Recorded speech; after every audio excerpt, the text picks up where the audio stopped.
आज मैं आप लोगों को लाइट के बारे में बताने जा रहा हूँ।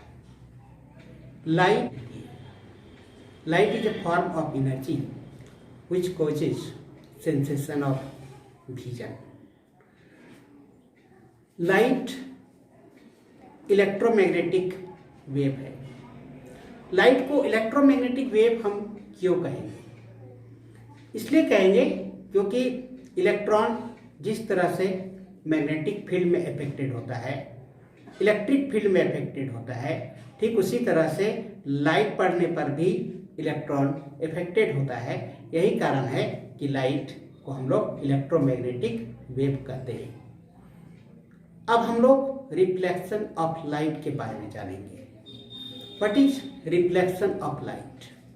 रिफ्लेक्शन ऑफ लाइट जो है वो कहते हैं bouncing back, the phenomenon of bouncing back of light when it falls on an opaque object. जब प्रकाश किसी अपारदर्शक वस्तु पर पड़ती है तो वह उसी माध्यम में वापस लौट आती है। इस घटना को क्या कहते हैं? प्रकाश का परावर्तन कहते हैं। हाँ, अगर यदि कोई स्मूथ सरफेस में पड़ती है तो क्या होता है कि उसी माध्यम में वापस पूरी तरह से लौटती है, और अगर रफ रहता है तो पूरी तरह से नहीं लौटती है, कुछ एब्जॉर्ब, ज़्यादातर एब्जॉर्ब होता है। और रफ रहने से क्या होता है कि वो फॉलो नहीं करता है रूल को, लॉ ऑफ रिफ्लेक्शन के रूल को। तो सबसे पहले लॉ ऑफ रिफ्लेक्शन क्या है? What is law of reflection? तो देखो, रिफ्लेक्शन के दो लॉ है, ठीक। पहला क्या है कि incident ray, reflected ray and the normal drawn at the point of incidence light on the same plane. पहला। और दूसरा है क्या कि angle of incidence is equal to angle of reflection. आपतित किरण, परावर्तित किरण और आपतन बिंदु पर खींचे गए अभिलंब तीनों एक ही तल पर होते हैं। और दूसरा क्या है? दूसरा है कि आपतन कोण और परावर्तन कोण दोनों समान होते हैं। देखो, ये प्लेन मिरर है, प्लेन मिरर है और एक रे इस पर आ रही है। तो आने वाले रे को क्या कहते हैं? Incident ray. क्या कहते हैं? Incident ray. और यहां से टकरा करके इधर जब लौट जाती है तो उसको क्या कहते हैं? Reflected ray. रिफ्लेक्टेड रे। और इसको कहते हैं पॉइंट ऑफ इंसिडेंस। क्या कहते हैं? Point of incidence. मतलब आपतित किरण, इसको कहते हैं क्या? आपतित किरण। इसको क्या कहते हैं? परावर्तित किरण। और इसको कहते हैं क्या कहते हैं? इसको आपतन बिंदु। आपतन बिंदु। और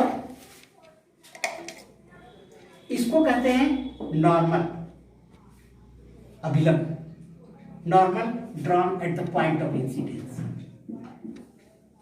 नॉर्मल मतलब अभिलंब। तो ये तीनों एक ही प्लेन में होते हैं। अगर हम लोग क्या है कि बोर्ड में दिखाना चाहें तो बोर्ड में दिखाएगा, जमीन में तो जमीन में एक ही सेम प्लेन में तीनों होते हैं, और लाइन ऑन सेम प्लेन। और दूसरा क्या है कि angle of incidence equal to angle of reflection. Angle of incidence मतलब क्या हुआ कि जो इंसिडेंट रे और नॉर्मल के बीच में जो एंगल बनता है, जो कोण बनता है, आपतित किरण और अभिलंब, आपतन बिंदु पर खींचा गया अभिलंब के बीच में जो कोण बनता है, एंगल बनता है, उसको क्या कहते हैं? Angle of incidence. क्या कहते हैं? Angle of incidence. आपतन कोण, आपतन कोण। और इसको कहते हैं क्या? Angle of reflection. Angle of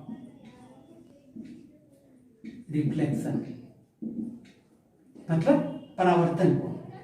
तो ये दोनों बराबर होगा। ये अगर 50 डिग्री का है तो ये भी हो जाएगा 50 डिग्री का। ये 60 डिग्री है तो ये भी 60 डिग्री, मतलब जितना एंगल ऑफ इंसिडेंस होता है उतना ही एंगल ऑफ रिफ्लेक्शन होता है। दोनों इक्वल होता है, ठीक है। Angle of incidence equal to angle of reflection. अब क्या है कि हमको ये पता करना है कि ये अगर एंगल ऑफ इंसिडेंस 0 डिग्री तो रे किधर जाएगा? 0 डिग्री है, ये angle of incidence 0 degree. 0 degree हम लोग कैसे दिखा सकते हैं? 0 डिग्री का मतलब क्या हुआ? 0 डिग्री का मतलब हुआ कि नॉर्मल में ही आता है, एकदम नॉर्मल के अलोंग वो आएगा। तो लौटेगा किधर से? इधर से ही लौटेगा। क्यों? क्योंकि एंगल ऑफ जो रिफ्लेक्शन होगा वो भी 0 डिग्री ही होगा। जितना एंगल ऑफ इंसिडेंस होता है उतना ही एंगल ऑफ रिफ्लेक्शन। अगर 0 डिग्री में आ रहा है तो लौटेगा किधर से?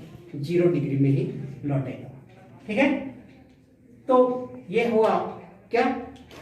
Angle law of reflection of light. अब हम लोग एक चीज देखेंगे कि प्लेन मिरर में रे डायग्राम कैसे खींचते हैं। प्लेन मिरर देखो, प्लेन मिरर एक ये प्लेन मिरर है। क्या है? Plane mirror. ये है प्लेन मिरर। अब एक ऑब्जेक्ट है यहाँ पर क्या है? ऑब्जेक्ट। ये ऑब्जेक्ट हुआ, ऑब्जेक्ट है। अब इससे एक रे आ रही है। देखो, रे डायग्राम खींचने के लिए 2 रे को लिया जाता है। एक रे हम लोग ले रहे हैं ये वाला, तो ये एंगल ऑफ ये आ रहा है इधर से, तो जाएगा किधर से? यहाँ पर नॉर्मल खींचो, ये नॉर्मल होगा तो क्या होगा? इसी डायरेक्शन में जाएगा। ये एंगल ऑफ जितना एंगल ऑफ इंसिडेंस है उतना ही एंगल ऑफ रिफ्लेक्शन बना करके जाएगा। अब इसको पीछे तरफ बढ़ा, एक और रे ले लो। ये एक रे है, ये इधर है, तो अब जाएगा किधर से? फिर ये जितना एंगल है उसको मेजर करो और ठीक उतना ही बड़ा एंगल बना करके ये इधर जाएगा। अब इसको पीछे तरफ खींचो। पीछे तरफ खींचते हैं तो ये जहां पर भी कटता है, यहां पर कट गया, तो वही होगा क्या? इमेज, प्रतिबिंब।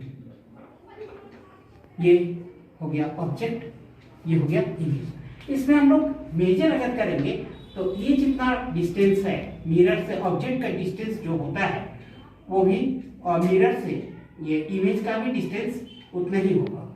मिरर से ऑब्जेक्ट का डिस्टेंस जितना होगा, मिरर से इमेज का भी डिस्टेंस उतना ही होगा। और ये कैसा इमेज बना? ये बनेगा वर्चुअल इमेज। क्यों? क्योंकि ये वर्चुअल इंटरसेक्शन से बना है, काल्पनिक किरणों को काल्पनिक रूप से पीछे बढ़ाने से बन रहा है, ठीक है। इसीलिए ये कैसा इमेज बनेगा? Virtual image. तो हम कह सकते हैं कि प्लेन मिरर में कैसा इमेज बनता है? वर्चुअल इमेज बनता है। और प्लेन मिरर में जो ये इमेज का जो डिस्टेंस होता है मिरर से, वो जितना होता है ऑब्जेक्ट का डिस्टेंस भी उतना ही होता है, सेम डिस्टेंस में बनता है।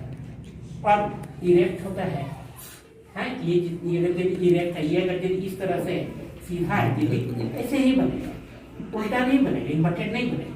तो ये अभी हम लोग प्लेन मिरर में बनने वाली इमेज के बारे में समझे और लाइट के बारे में समझे, उसके बाद लॉ ऑफ रिफ्लेक्शन के बारे में समझे। अगले वीडियो में हम लोग फिर मिलेंगे। मेरे वीडियो को लाइक करें, मेरे चैनल को सब्सक्राइब करें और कमेंट भी करें। धन्यवाद।